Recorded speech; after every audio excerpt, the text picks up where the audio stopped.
Welcome to विधि वैदिक everyone. सो इस video के अंदर आज मैं स्टार्ट करने वाली हूँ about unit 1 of UGC net syllabus. हम यूजीसी नेट के सिलेबस के अकॉर्डिंग ही पढ़ेंगे, उस अकॉर्डिंग ही वीडियोस में अपलोड करूंगी, क्योंकि दिसंबर में अब जो अटेम्प्ट आएगा यूजीसी नेट का, तो आप उसके लिए तैयारी कर सकते हैं मेरे साथ। यूजीसी नेट का यूनिट 1 में आप सबसे पहले इंट्रोडक्शन टू फोरेंसिक साइंस के बारे में ही देखेंगे, क्या बेसिक चीज होती है फोरेंसिक साइंस के बारे में। और इस वीडियो के अंदर मैं आपको बताऊंगी about history and development and scope of forensic science also. तो हम सबसे पहले इंट्रोडक्शन से बात करते हैं। तो बेसिक जो डेफिनेशन होती है फॉरेंसिक साइंस की, वो होती है the application of science principles and methods to support legal decision making in matter of criminal and civil law. Forensic science की डेफिनेशन जो है वो आपको हर साइंटिस्ट की, बहुत सारे साइंटिस्ट ने डेफिनेशंस दी है, अलग अलग टाइप की देखने को मिलेगी, अलग अलग बुक्स के अंदर आपको ये चीज देखने को मिल सकती है। आप नॉर्मली गूगल पे भी सर्च करके देख सकते हैं। एक बेसिक फोरेंसिक साइंस का मतलब क्या होता है कि आप साइंस का यूज कर रहे हैं क्रिमिनल लॉज या सिविल लॉज के केसेस को सॉल्व करने के लिए। ये एक जनरल लैंग्वेज में बात करते हैं। साइंस का कैसे यूज कर रहे हैं हम क्राइम सीन पर, जैसे कि हम एविडेंस कलेक्शन में या सिक्योर करने में क्राइम सीन को। लेबोरेटरी के अंदर देखेंगे तो हम सैंपल एनालाइज करने के अंदर यूज करते हैं। तो बेसिकली हम जनरल साइंस का यूज कर रहे हैं, जिसके अंदर हम पीसीबी पीसीएम पढ़ते हैं। ये सब चीजें जो है आप एक जस्टिस दिलाने के लिए केस के अंदर यूज कर रहे हैं, कोई भी केस को सॉल्व करने के लिए, जिससे कि आपने केस को सॉल्व कर दिया। अब क्रिमिनल और सिविल केसेस हैं तो वो डिफरेंट डिफरेंट टाइप के हो सकते हैं। क्रिमिनल केसेस के अंदर जैसे कि कहीं रॉबरी हो गया, कहीं पे थेफ्ट वाला केस हो गया, मर्डर हो गया, क्रिमिनल केस हो गए। सिविल केस के अंदर हम देखते हैं जहाँ पे हम डाउरी डेथ्स देखते हैं सिविल केस के अंदर। और भी मल्टीपल टाइप के सिविल केसेस होते हैं, जैसे कि एक्सीडेंट्स हो गया, ये सब सिविल केस के अंदर आ जाता है।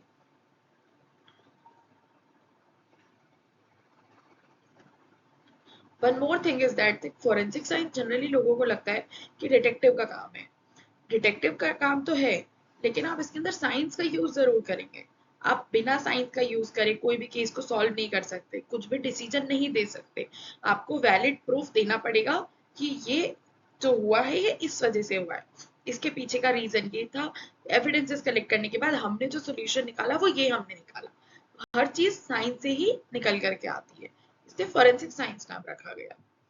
नाउ नेक्स्ट हम देखते हैं स्कोप क्या है फोरेंसिक साइंस का। स्कोप हम एडमिशन तो ले लेते हैं, बहुत सारे बच्चे ऐसे हैं जो बैचलर्स में कोई और सब्जेक्ट में होंगे, मास्टर्स में उनको फोरेंसिक के अंदर जाना है। बहुत सारे ऐसे होते हैं, या फिर जिन्होंने बैचलर्स के अंदर ही सोचा है कि हमको फोरेंसिक साइंस के अंदर एडमिशन लेना है, या जिनका बैचलर्स मास्टर हो गया, अब उनको समझ में नहीं आ रहा है कि हम आगे क्या करेंगे, मास्टर्स करने के बाद हम फोरेंसिक फील्ड में कहाँ जाएंगे।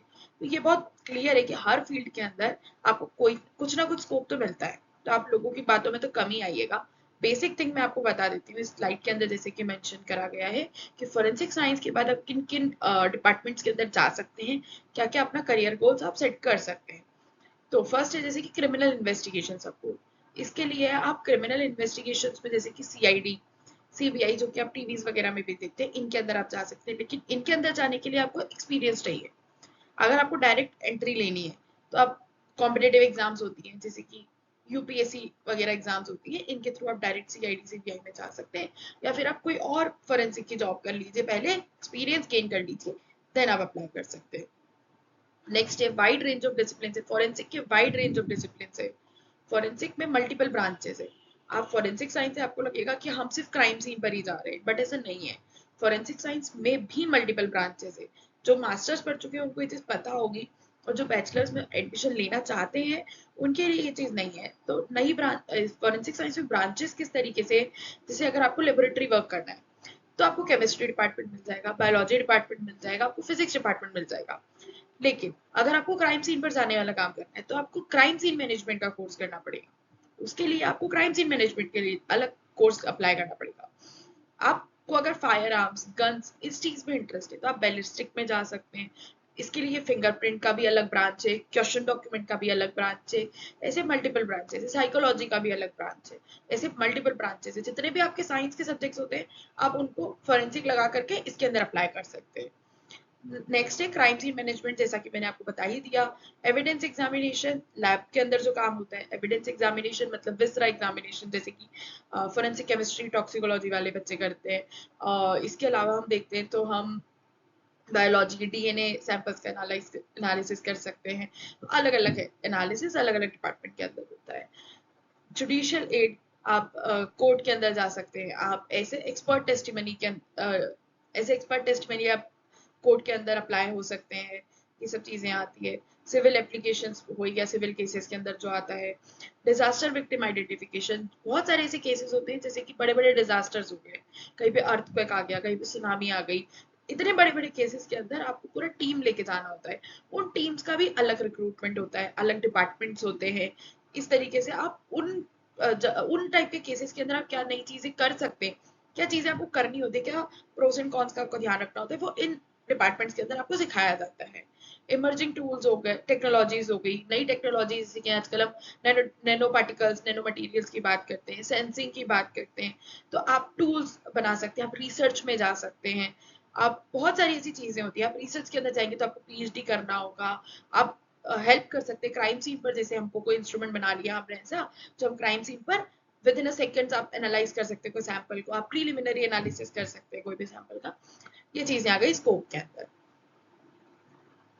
नेक्स्ट हम देखते हैं हिस्ट्री एंड डेवलपमेंट के बारे में। सबसे पहले हम हिस्ट्री एंड डेवलपमेंट में ये देख लेते हैं बेसिक चीजें कि कौन से ब्रांचेस के कौन से फादर्स हैं। फादर्स आपको पता ही है, जिन्होंने वो ब्रांच को डिजाइन करा है, जिन्होंने सबसे पहले उस ब्रांच के बारे में बोला, वो फादर हो जाते हैं। तो सबसे पहले हम देखते हैं क्वेश्चन डॉक्यूमेंट्स के लिए। क्वेश्चन डॉक्यूमेंट्स को हम इन सिंपली क्यूडी मेंशन करते हैं। दिस क्यूडी हम मेंशन करते हैं क्वेश्चन डॉक्यूमेंट्स को इन शॉर्ट फॉर्म। तो क्वेश्चन डॉक्यूमेंट के फादर हो गए अल्बर्ट ऑसबॉर्न। टॉक्सिकोलॉजी के फादर हो गए मैथ्यू ऑर्फिला। नेक्स्ट है रिकॉर्ड कीपिंग। रिकॉर्ड कीपिंग मतलब क्या होता है? रिकॉर्ड कीपिंग का मतलब होता है कि आप अपना बॉडी का जो मेजरमेंट है उसको रिकॉर्ड कर रहे हैं। बॉडी का मेजरमेंट जो है वो अल्फोंस बर्टिलॉन ने बोला था, इसको बर्टिलॉन सिस्टम भी कहा जाता है, और इसको एंथ्रोपोमेट्री ब्रांच के अंदर भी डिफाइन करा जाता है, तो वो अल्फोंस बर्टिलॉन ने बोला था। हैंड राइटिंग के बारे में बताया, हैंड राइटिंग के फादर है हिल्टन।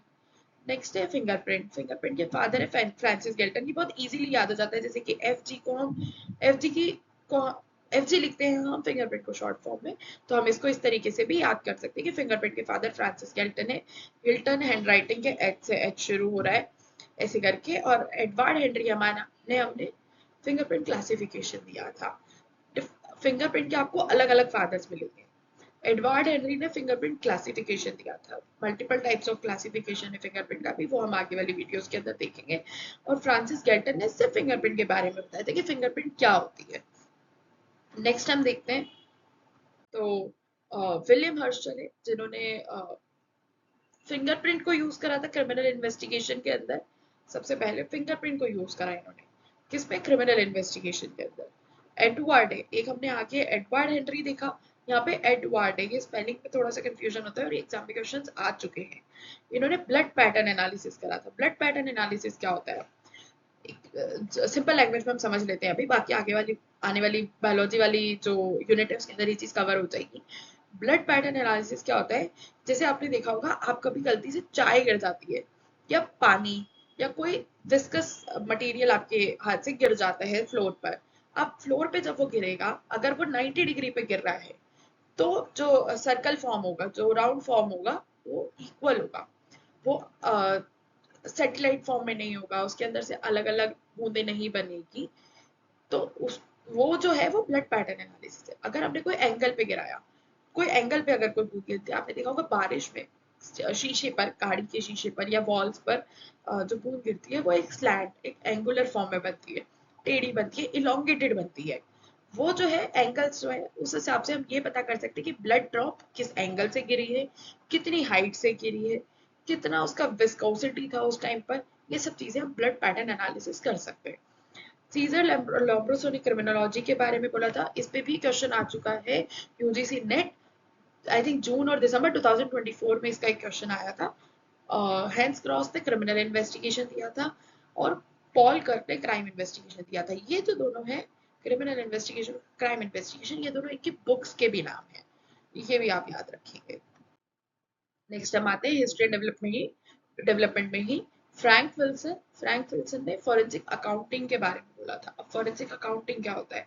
नॉर्मल आपने देखा होगा अकाउंटेंट्स होते हैं बहुत सारे डिपार्टमेंट में, गवर्नमेंट ऑफिस के अंदर अकाउंटेंट्स की पोस्ट होती है। अब फॉरेंसिक अकाउंटेंट का काम क्या होता है, उन्हीं अकाउंट्स में अगर कोई प्रॉब्लम आ जाए, कुछ थ्रेट हो जाए या कुछ क्राइम हो जाए, तो वो सब चीजें एनालाइज करने के लिए हम फॉरेंसिक अकाउंटिंग का यूज करते हैं। केल्विन गॉडार्ड ने कंपैरिजन माइक्रोस्कोप दिया था, ये आपको पता ही होगा। फोरेंसिक साइंस में कंपैरिजन माइक्रोस्कोप कहाँ यूज होता है, हम मैक्सिमम केसेस के अंदर कंपैरिजन माइक्रोस्कोप हम बुलेट्स, फायर आर्म्स, इनके आइडेंटिफिकेशन के लिए करते हैं, ताकि हम दो बुलेट है उनको एक साथ देख सके, कंपेयर करके देख सके, कोई भी दो सब्सटेंस को टूल मार्क्स कंपेयर करके हम देख सकते हैं। नेक्स्ट है माइक्रोस्कोपिस्ट है वॉल्टर सी मैक्रॉन, ये भी क्वेश्चन यूजीसी नेट में आ चुके, साइंटिस्ट के क्वेश्चन आते हैं हर एक सेट के अंदर, एक दो क्वेश्चन तो आ ही जाते हैं साइंटिस्ट के, तो आपको इस चीज का थोड़ा ध्यान रखना है।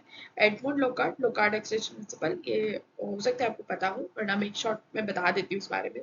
लोकार्ड एक्सटेंशन प्रिंसिपल क्या होता है, कोई भी दो सरफेस जो है वो आपस में टच हो रही है, तो वो अपना अपना जो सब्सटेंस है, मटेरियल है, जैसे कि हैंड जो सेल्स है, वो एक दूसरे पे ट्रांसफर कर, एक्सचेंज कर पाए। जैसे कि मेरा अगर डस्ट वाला हाथ है, मैंने कहीं पे वॉल पे टच कर दिया, तो जो डस्ट है वो वॉल पे भी लग जाएगी, तो ये क्या हो गया, exchange principle, Locard exchange principle का कहते हैं इसको।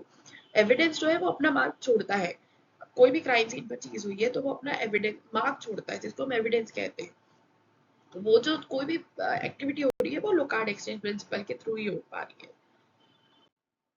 नेक्स्ट हम देखते हैं हिस्ट्री एंड डेवलपमेंट के अंदर, स्टार्टिंग से हम देखते हैं क्या क्या चीजें डेवलप हुई जो कि रिलेवेंट टू फॉरेंसिक साइंस थी। सबसे पहले हम एडी 700 की बात करते हैं, तो यहाँ पे हमने देखा था कि फिंगरप्रिंट्स का यूज करा डॉक्यूमेंट की इंडिविजुअलिटी। फॉरेंसिक साइंस की हिस्ट्री जो है सबसे पहले फिंगरप्रिंट से ही स्टार्ट हुई थी और चाइनीज पीपल्स के अंदर हुई थी। इन्होंने क्या करा था कि फिंगरप्रिंट्स का यूज करा था डॉक्यूमेंट की इंडिविजुअलिटी के लिए। जैसे कि यहाँ पे इनके पास कोई भी अब आधार कार्ड बन गए, पहले तो ऐसा कुछ था नहीं, कोई एक पेपर है मेरे पास, मैं कैसे पता करूंगी कि ये पेपर मेरा है, तो वो उसके ऊपर फिंगरप्रिंट ले लेते थे।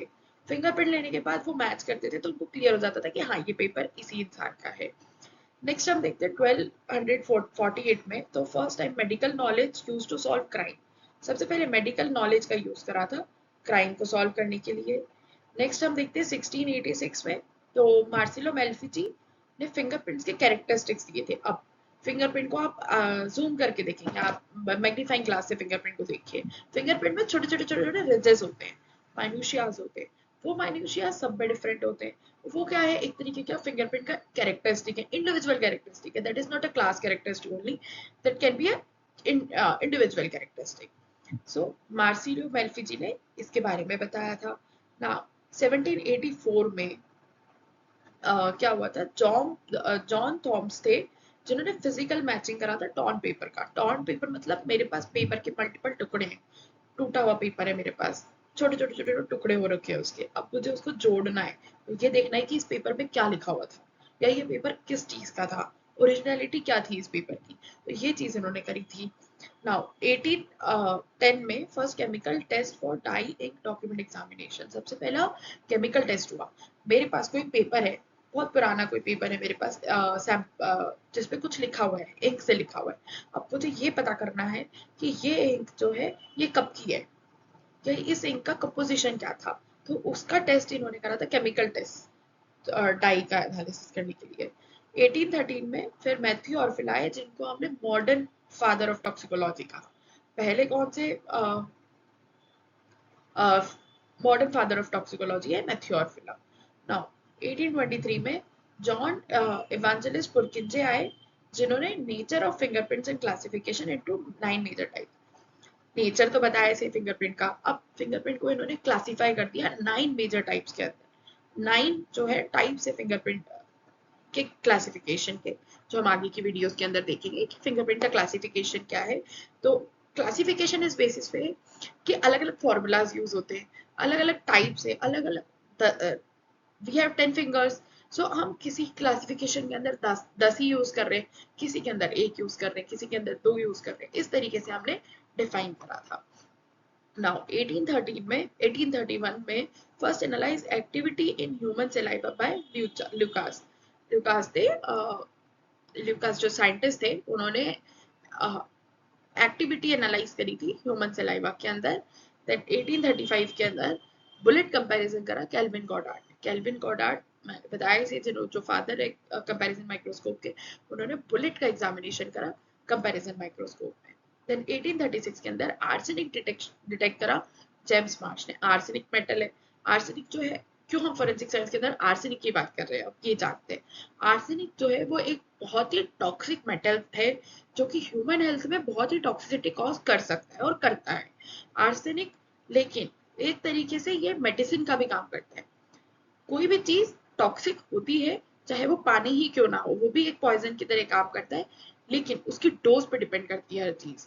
इसीलिए आर्सेनिक अगर एक पर्टिकुलर डोज के अंदर है तो वो कैंसर ट्रीटमेंट के लिए भी यूज होता है, और आर्सेनिक की क्वांटिटी अगर ज्यादा हो जाती है या आर्सेनिक क्रोनिक एक्सपोजर आपका आर्सेनिक के साथ हो रहा है तो आपको उसकी टॉक्सिसिटी बिकॉज होगी, जिसके भी मल्टीपल सिम्टम्स शो होते हैं। तो आर्सेनिक का डिटेक्शन करा जेम्स मार्श ने। इसीलिए आर्सेनिक का टेस्ट भी है मार्श टेस्ट, जिससे कि हम आर्सेनिक को पॉजिटिव या नेगेटिव आइडेंटिफाई कर सकते हैं। नाउ 1838 के अंदर first case solve by forensic firearms examination by William Swat. First forensic firearm से केस सॉल्व हुआ विलियम स्वाट के द्वारा। 1839 में detection of sperm by microscope by HBR. Microscope में हम स्पर्म को देख सकते हैं, आपने 12th क्लास तक भी ये चीज पढ़ी होगी कि स्पर्म का स्ट्रक्चर क्या होता है। माइक्रोस्कोप में हम उसको देख सकते हैं और एनालाइज कर सकते हैं that it is a sperm और नॉट। नाउ 1851 के अंदर identify poison in tissues of body by Jean Stas. इसीलिए स्टेस ऑटो मेथड होता है। स्टेस ऑटो मेथड क्या होता है? STASOTO एक मेथड होता है जो कि हम केमिस्ट्री टॉक्सिकोलॉजी वाले ब्रांच के अंदर पढ़ते हैं। इसके अंदर क्या होता है कि कोई बॉडी फ्लूइड है, जैसे कि मान लीजिए मेरे पास ब्लड है, ब्लड सैंपल है जिसके अंदर पॉइजन ऑलरेडी मिक्स्ड है, और मेरे पास की सैंपल आया। अब मुझे उस पॉइजन को उससे एक्सट्रैक्ट करना है और फाइंड आउट करना है कि कौन सा पॉइजन था। इसके लिए मैं स्टेस ऑटो मेथड का यूज करती हूँ। ये पूरा एक प्रोसीजर होता है स्टेस ऑटो मेथड का, जिसको हम यूज करके एक्सट्रैक्ट कर सकते हैं और आइडेंटिफाई कर सकते हैं। तो ये चीज दी थी 1851 में जीन स्टेस ने, इनके नाम पर स्टेस ऑटो रखा गया। 1853 में टाइकमान टेस्ट आया जो कि लुडविग टाइकमान ने दिया था। टाइकमान टेस्ट क्या होता है? ब्लड का कंफर्मेटरी टेस्ट है एक तरीके से, जो कि क्रिस्टल्स बताता है। ब्लड के आइडेंटिफिकेशन के लिए हम क्रिस्टल्स इसके अंदर देख सकते हैं। कैसे देख सकते हैं? हमको हीमोग्लोबिन से रिएक्ट कराना होता है, जो भी हमारा केमिकल है उसको हम हीमोग्लोबिन जो होता है ब्लड के अंदर प्रेजेंट, उससे रिएक्ट कराते हैं और वो हमें क्रिस्टल्स शो कर देता है। तो ये टाइकमान हो गया, ये कंफर्मेटरी टेस्ट में आता है। 1856 में use thumb on document for uneducated people and verification of document by William Herschel। तो विलियम हर्शल ने क्या करा था कि डॉक्यूमेंट को वेरीफाई करने के लिए कि ये डॉक्यूमेंट पर्टिकुलर इसी पर्सन का है, तो थंब इम्प्रेशंस लिए थे। तो अनएजुकेटेड पीपल्स के लिए, क्योंकि उनको सिग्नेचर करने नहीं आते थे, तो सबसे पहले थंब इम्प्रेशंस किसने लिए थे? विलियम हर्शल ने। कब? 1856 में। नेक्स्ट 1862 के अंदर preliminary test for blood identification by Gweg. सबसे पहले प्रीलिमिनरी टेस्ट जो ब्लड आइडेंटिफिकेशन के लिए वो इन्होंने करा था। 1877 Thomas Taylor palm and tip of fingers used. ठीक है, इन्होंने पाम और फिंगर की टिप्स मतलब फिंगरप्रिंट्स का यूज करा और पाम प्रिंट्स का यूज करा आइडेंटिफिकेशन के लिए। किसने? थॉमस टेलर ने। पाम प्रिंट्स भी जो होती है वो भी एक इंडिविजुअल कैरेक्टरिस्टिक होती है, वो भी सिर्फ यूं ही नहीं है, वहां पे भी हमारे बहुत सारी रिजेस होती है जिसको हम एनालाइज कर सकते हैं और वो भी इंडिविजुअल होती है सब में। 1880 में fingerprints taken on card by Henry Faulds. Now which card? Card क्या होता है? हेनरी फॉल्ड ने क्या करा था कि आपने देखा होगा आजकल फिंगरप्रिंट जो हम स्टैंडर्ड फिंगरप्रिंट सैंपल्स लेते हैं उसके लिए हम रोल्ड फिंगरप्रिंट लेते हैं। रोल्ड फिंगरप्रिंट के लिए हमारे पास एक कार्ड होता है पूरा, एक नॉर्मल पेपर शीट होती है। मैं आपको हो सकेगा तो आप मैं इंस्टा वाले पेज पे शेयर कर दूंगी इस चीज को, या फिर अगर आपको रिक्वायरमेंट है, आपको दिख रहा है तो आप मुझे मेल कर सकते हैं। मेल में नीचे मेंशन कर दूंगी डिस्क्रिप्शन बॉक्स में। उसके लिए क्या होता है? एक नॉर्मल पेपर है, पेपर पे पूरा एक स्टैंडर्ड फॉर्मेट है जिसके अंदर आपको पूरी फिंगर्स लगानी होती है और नीचे एक एरिया है जहाँ पे आपको फोल्ड फिंगर लगानी होती है। फोल्ड फिंगर मतलब क्या करेंगे आप? सबसे पहले कि एक ग्लास स्लैब लेंगे, उस पे इंक डालेंगे जो फिंगरप्रिंट की इंक होती है, उसको रोलर से, जो कि हम पेंट के लिए वॉल पेंट्स के लिए यूज करते हैं, उस टाइप का रोलर होता है, जिससे कि हम उस पे इवनली डिस्ट्रीब्यूट कर देंगे इंक को। देन हम उससे रोल करके इंक को कलेक्ट करेंगे और पेपर पर पेस्ट कर देंगे, ताकि साइड साइड से भी जितनी हमारी फिंगर की रिजेस है फुल्ली आए। क्योंकि अगर हम सिर्फ इतना लगाएंगे, हो सकता है कुछ पार्ट मिस हो जाए, कुछ पार्ट रह जाए, तो इसीलिए हम पूरा ही फिंगर का अच्छे से प्रिंट ले लेते हैं। नाउ 1883 के अंदर anthropometry use by Alphonse Bertillon. Anthropometry मैंने आपको बता ही दिया, पर्सनल आइडेंटिफिकेशन के लिए यूज होता है, जो कि बॉडी मेजरमेंट्स होते हैं, बॉडी के बोन मेजरमेंट्स होते हैं एक तरीके से, जिसको हम पर्सनल आइडेंटिफिकेशन के लिए यूज करते हैं। 1887 में शेरलॉक होम्स आया था। शेरलॉक होम्स आपने सबसे पहले फोरेंसिक के बारे में सुना ही होगा, शेरलॉक होम्स होता है, तो इसका जो नाम है वो क्या है, a study of secret scarlet. 1889 में अलेक्जेंडर लाइस्करेंज आए थे, जिन्होंने bullets to a gun barrel edge पर क्रूज एंड लैड्स। ठीक है, दो टाइप की गन होती है, एक सिंपल बैरल होती है, स्मूथ बैरल होती है, एक रफ बैरल होती है, ग्रूव होते हैं जिसके अंदर। ग्रूव्स और लैंड्स क्या होते हैं? ग्रूव्स जो है वो अंदर वाला पार्ट है जो कटा हुआ है, लैंड्स जो है वो अपर वाला पार्ट है। ये हम बैलिस्टिक वाली वीडियोस के अंदर समझ लेंगे कि ग्रूव्स और लैंड्स क्या होते हैं। नेक्स्ट 1890 पर handbook of examination examining magistrates by Hans Gross, ये बुक लिखी थी हैंस क्रॉस ने। 1892 में फ्रांसिस गैल्टन ने फिंगरप्रिंट्स के बारे में बोला था। 1900 में कार्ल लैंडस्टर नोबेल प्राइज जीते थे। कार्ल लैंडस्टर के बारे में हम आगे देख लेंगे कि उन्होंने क्या करा था। ठीक है, 1901 में identify poison in tissues of body by Jean's test. I think it get repeat हो गया है शायद थोड़ा, ये चीज शायद थोड़ी रिपीट हो गई है, या ये डबल भी हो सकता है। 1903 में first fingerprint used in New York prison. सबसे पहले 1903 में न्यूयॉर्क प्रिजन के अंदर फिंगरप्रिंट का यूज करा गया था।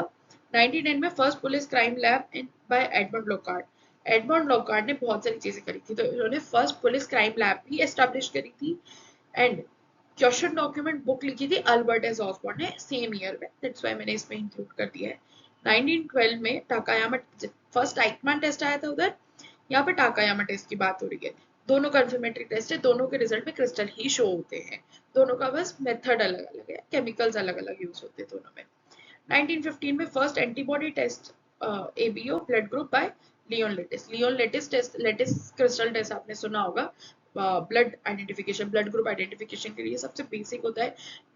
जैसे कि मैंने जब बीएससी फॉरेंसिक साइंस करा था, तो उसके अंदर ही हमको फर्स्ट सेमेस्टर में ये चीज सिखा दी गई थी कि हम कैसे लेटेस्ट टेस्ट कर सकते हैं, लेटेस्ट क्रिस्टल टेस्ट कर सकते हैं। तो हम एक स्लाइड लेते हैं, ग्लास स्लाइड, उसमें अपना ही खुद का हमने ब्लड पिंच करके निकाला था, उसमें डाला, तीन हमारे पास उसमें सिरम्स होते हैं, ए बी टी सिरम होता है, ए ब्लड ग्रुप के लिए, बी ब्लड ग्रुप के लिए, और डी जो है हमारा वो प्लस या माइनस को शो करता है, उसको हम डी भी कहते हैं, कुछ कुछ के अंदर उसमें एच भी लिखा होता है। जिसमें हमारे एग्लूटिनेशन मिल जाएगा वो हमारा पॉजिटिव रिजल्ट है, और जिसमें हमें एग्लूटिनेशन नहीं मिलेगा वो हमारा नेगेटिव रिजल्ट होता है। इस तरीके से हम अपना ब्लड ग्रुप फाइंड आउट कर सकते हैं। नेक्स्ट 1916 में vacuum apparatus used for trace evidence collection by Albert Skender। 1918 में 12 मैचिंग पॉइंट्स फिंगरप्रिंट के बारे में बताए थे एडमंड टोकार्ड ने। अब माइन्यूशियास तो बहुत सारे हमारी फिंगरप्रिंट में, फिंगरप्रिंट जो हमने लिया है उसके कितने पर्टिकुलर मिनिमम पॉइंट्स हमको मैच करने हैं कि वो दोनों फिंगरप्रिंट सेम हो, तो मिनिमम 12 के बारे में बोला गया था कि 12 मिनिमम मैच होने चाहिए, जो कि कोर्ट में भी एडमिसिबल है।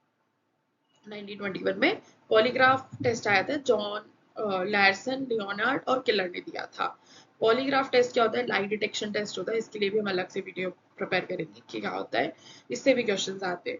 1923 में Vittorio Siracusa develop absorption elution test. Absorption elution test forensic biology के अंदर आता है।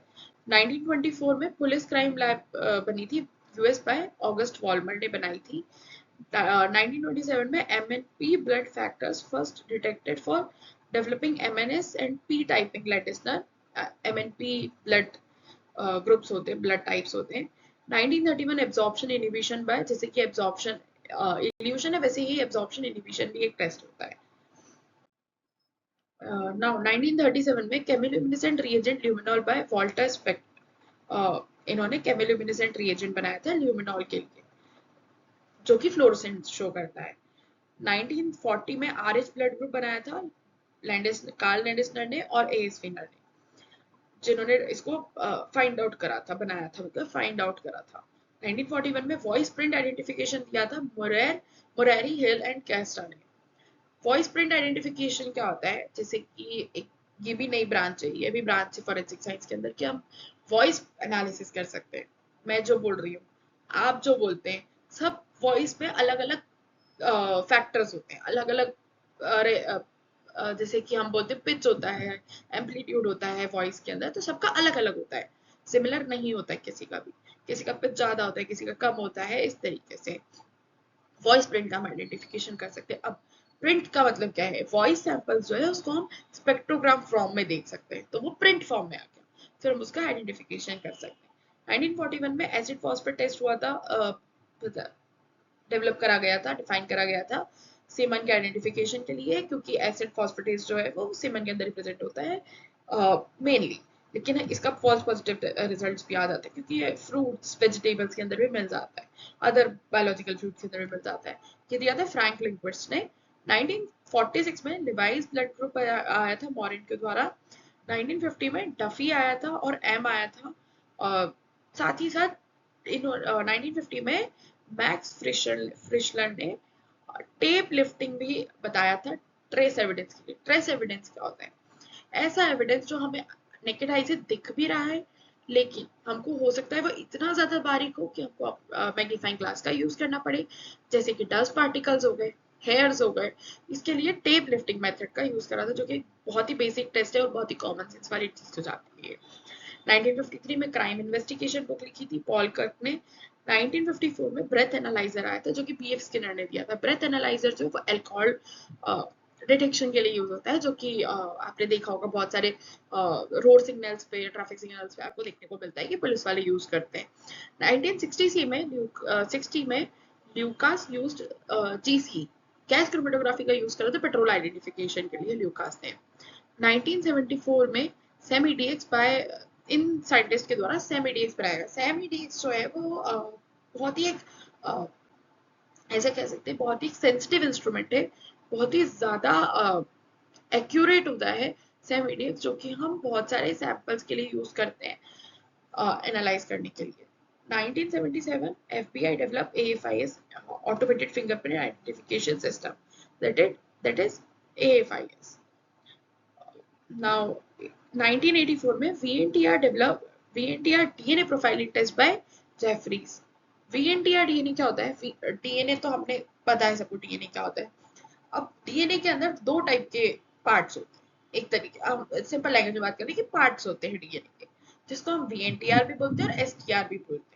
VNTR क्या होते हैं, variable number of tender breeds. Variable number मतलब साइज भी बड़ा है तो वेरिएबल है। और STRs क्या होते हैं, शॉर्ट टेंडर रिपीट। सो हम VNTR की बात करें कि जो जेफरी ने डीएनए प्रोफाइलिंग टेस्ट के अंदर VNTRs का यूज करा था, जिससे कि हम डिफरेंस पता कर सके दो डीएनए के बीच में कि क्या डिफरेंस है। नाउ लास्ट हम देखते हैं तो 1991 में IBIS bullet shell cartridge comparison किया गया था। IBIS के द्वारा बुलेट के शेल मतलब कार्ट्रिज का कंपैरिजन किया गया था एनालाइज करने के लिए। Now that's all for this video. इतना काफी है बेसिक्स के लिए। नाउ नेक्स्ट हम वीडियोस के अंदर और भी टॉपिक्स को कवर करने वाले हैं यूनिट 1 के, देन हम यूनिट 2 यूनिट 3 मल्टीपल वीडियोस आ जाएगी।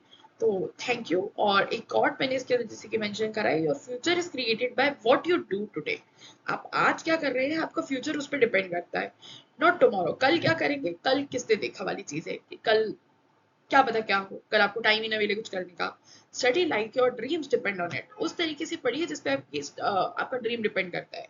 अगर आपको फोरेंसिक फील्ड के अंदर ही जाना है, आपको फोरेंसिक इंटरेस्टिंग लगती है, तो आप उसके अंदर अपना ड्रीम बना सकते हैं। आप अपना पाथ को खुद चुनिए और खुद ही अपना पाथ को कैसे आपको आगे बढ़ाना है, कैसे उस पाथ पे चलना है, ये भी आपको खुद से ही देखना पड़ेगा, बिकॉज दे डू।